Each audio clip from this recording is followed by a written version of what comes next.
खुलुमबाय लोगोफोर नोंथांमोननि थाखाय आं दिनै मोनसे गोदान भिडिअ लानानै फैलायबाय लोगोफोर जोंहा आसाम गभर्नमेन्टनिफ्राय साख्रि ओंखारना फैदों दा नोंथांमोना सोरबाफोर क्लास 8 पास जानायनिफ्राय जेनेबा नोंथांमोना सोरबाफोर क्लास 8 पास जाबायबा अब्लाबो बिथांमोना एप्लाइ खालामनो हागोन आरो जायफोर बिथांमोना मेट्रिक पास जानो हाबाय बिथांमोनाबो एप्लाइ खालामनो हागोन आरो जायफोर बिथांमोना माने हायार सेकेन्डारि फरायगासिनो दङ बिथांमोनाबो बे आसाम गभर्नमेन्टनिफ्राय फैनाय साख्रिखौ एप्लाइ खालामनो हागोन दा बेनिखायनो नोंथांमोना साख्रिनि गासैबो डिटेल्सखौ मिथिनो थाखाय नोंथांमोना भिडिअखौ जोबजासिम नाय जेरै नोंथांमोना मा डकुमेन्ट्स आपल'ड खालामनांगोन आरो बेजों लोगोसे नोंथांमोना माबोरै अनलाइन एप्लाइ खालामनांगोन मा डकुमेन्ट्स आपल'ड खालामनांगोन बेफोरखौ मिथिनो थाखाय नोंथांमोना भिडिअखौ जोबजासिम नाय ओमफ्राय आं नोंथांमोननिसिम मोनसेल' आर'ज गाबो जायफोर बिथांमोना चेनेलाव गोदानै फैदों अननानै बिथांमोना चेनेलखौ साबस्क्राइब खालामना ला जाहाथे नोंथांमोना सानफ्रामबो आसाम गभर्नमेन्टआनो जाया मानो इन्डियान गभर्नमेन्टआनो जाया मानो साख्रिनि आपडेटखौ मोनबाय थानो हायो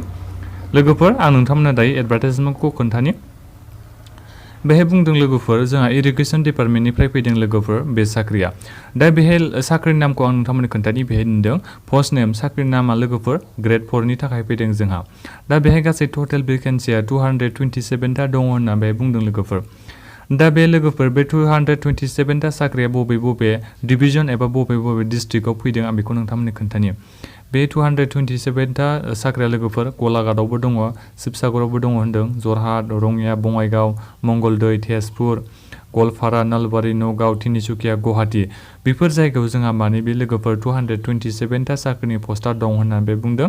साख्रिनि नामा जाहैबाय जोंहा ग्रेड 4 दा नोंथांमोनाथ' टटेल पस्टखौबो मिन्थिबाय दायो नोंथांमोननि सेलारिया माने नोंथांमोना बेथनखौ मास मोनसेयाव बेसेबां मोननो हागोन बे ग्रेड 4 साख्रिनि थाखाय नोंथांमोननिया लोगोफोर सेलारिया 12,000 निफ्राय जागायगोन माने नोंथांमोननिया 12,000 निफ्राय सेलारिया मास मोनसेयाव जागायनानै 52,000 सिम जाहैगोन होनना बे बुंखादों सेलारिखौ दा बेनिफ्राय लोगोफोर नोंथांमोना सेलारिजों लोगोसे ग्रेड पे हिसाबै मोननो हागोननो 3,900 खौ मास मोनसेयाव ग्रेड पे हिसाबै मोनगोननो दा नोंथांमोननि बैसोआ बेखौ एप्लाइ खालामनो थाखाय बेसेबां जानांगोन बेखौ नैबे होदों नट लेस देन 18 इयार्स नोंथांमोननि बैसोआ 18 बोसोरनि उन्दैसिन जानो मोननाय नङा होनना बे बुंदों खमसे खमबाबो नोंथांमोना 18 बोसोर जाथारनांगोन 18 बोसोर जानायनिफ्राय 40 बोसोरनि सिंनिसिमा केन्डिडेटफ्रा माने एप्लाइ खालामनो हागोन हौवायानो जाया मानो हिन्जावसायानो जाया मानो नाथायबा लोगोफोर जायफोर बिथांमोना SC ST बिथांमोननि थाखाय एजनि उपार लिमिट होनाय दङ जेरै SC ST बिथांमोननि थाखाय बिथांमोना माने 18 बोसोरनिफ्राय 45 बोसोरनि सिंनिसिमा एप्लाइ खालामनो हागोन होनना बे बुंदों ओमफ्राय जायफोर बिथांमोना OBC MOBC बिथांमोना 18 बोसोरनिफ्राय 43 बोसोरनि सिंनिसिमा एप्लाइ खालामनो हागोन दा बे इडुकेसन क्वालिफिकेसनखौथ' आं नोंथांमोननो सिगाङावनो खोन्थादोंमोन बेहाय होनाय दंखायो जे क्लास 8 पास जायफोर बिथांमोनानो क्लास 8 पास जानाय बिथांमोननिफ्रायनो एप्लाइ खालामनो हायो जायफोर बिथांमोना मेट्रिक पास जानाय एबा मेट्रिक हायार सेकेन्डारि फरायगासिनो दङ बिथांमोनानो अनलाइन एप्लाइ खालामनो हायो होननानै बुंखादों दा बे सिटिजेनशिपखौ होनदों नोंथांमोनाथ' जेब्लाबो इन्डियानि सिङाव जानांगोन नाथायबा नोंथांमोना पार्मानेन्टलि आसामनि सिङाव थानाय जानांगोन लोगोफोर अब्लासो नोंथांमोना एप्लाइ खालामनो हागोन आरो बेजों लोगोसे लोगोफोर नोंथांमोनाथ' आं सिगाङाव खोन्थाबाय थाखादों आसाम गभर्नमेन्टनि साख्रिखौ नोंथांमोना एप्लाइ खालामनो सानदोंबा गिबियावनो नोंथांमोनाव थानांगोन एमप्लयमेन्ट एक्सचेन्ज रेजिस्ट्रेसन कार्ड अब्लासो नोंथांमोना आसाम गभर्नमेन्टनि साख्रिनि थाखाय एप्लाइ खालामनो हागोन दा बेनिखायनो नोंथांमोना सोरनाबा गैयाबा अननानै गावबागाव डिस्ट्रिक्टनि एमप्लयमेन्ट एक्सचेन्ज अफिसाव थांनानै नोंथांमोना नोंथांनि फरायनायनि गासैबो डकुमेन्ट्सफोरखौ लानानै जेरेक्स खालामनानै नोंथांमोना एमप्लयमेन्ट एक्सचेन्ज अफिसाव थांनानै बानायहैबानो जाबाय नोंथांमोना 20 मिनिट एबा सानसेनि गेजेराव मोनबोनो हागोन दा बेहाय एमप्लयमेन्ट एक्सचेन्ज रेजिस्ट्रेसन कार्डखौ नांगोन होखादों मानो लोगोफोर नोंथांमोना एप्लाइ अनलाइन खालामनाय समाव होखाथारनांगोन बे एमप्लयमेन्ट एक्सचेन्ज रेजिस्ट्रेसन कार्डखौ दा बेहाय लोगोफोर जोंना मेन खोथायानो जादों सेलेक्सन प्रसेस जोंना दा बेहाय सेलेक्सन प्रसेसा माबोरै जागोननो माथ्र लोगोफोर जोंहा बेहाय रिटेन एग्जाम लानाय जागोन होनना बे बुंदों अबजेक्टिभ टाइपनिसो लोगोफोर बे रिटेन एग्जामाबो नोंथांमोना जेनेबा नोंथांमोननो कुइसन पेपार होगोन बेहाय अपसनेल थाखासिन आरो मोनब्रै मोनथाम बे कुइसननि एन्साराबो थाखागोन नालाय सायख'नानै होनाय आरो बे एग्जामा रिटेन एग्जाम लिरनांगोन आरो ओमफ्राय बेहाय 100 मार्क्सनि थागोन होनना बे बुंदों एग्जामा ओमफ्राय नोंथांमोना बे एग्जामखौ होनो थाखाय 2 घन्टा मोनगोननो समखौ 2 हर्स दा बेहाय जेबो सेलेक्सना जोंहा बे रिटेन एग्जामावनो जागोन जेबो आरो इन्टारभिउफोर बेफोरबायदि जाला आरो दा बेहाय रिटेन एग्जामा मानिया फैगोन आं बेखौ नोंथांमोननो खोन्थानि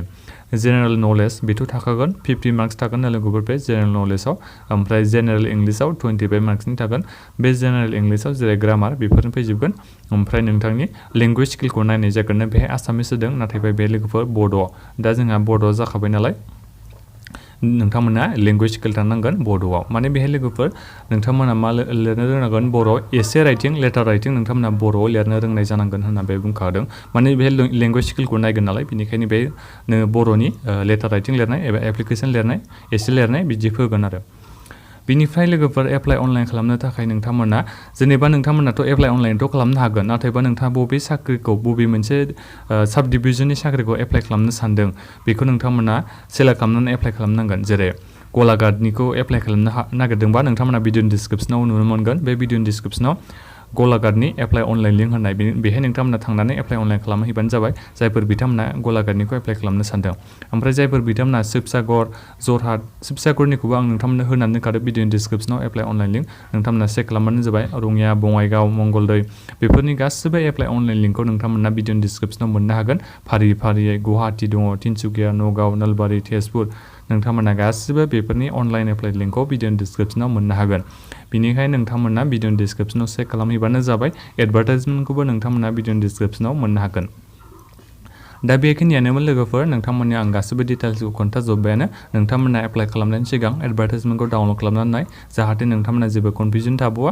एप्लाइ खालामनायनि उनाव दा बेखिनियानोमोन नोंथांमोना अननानै भिडिअखौ लोगोफोरनो शेयार खालामदो आरो माबाफोर नोंथांमोना बुजियाखैबा अननानै भिडिअनि कमेन्ट बक्सआव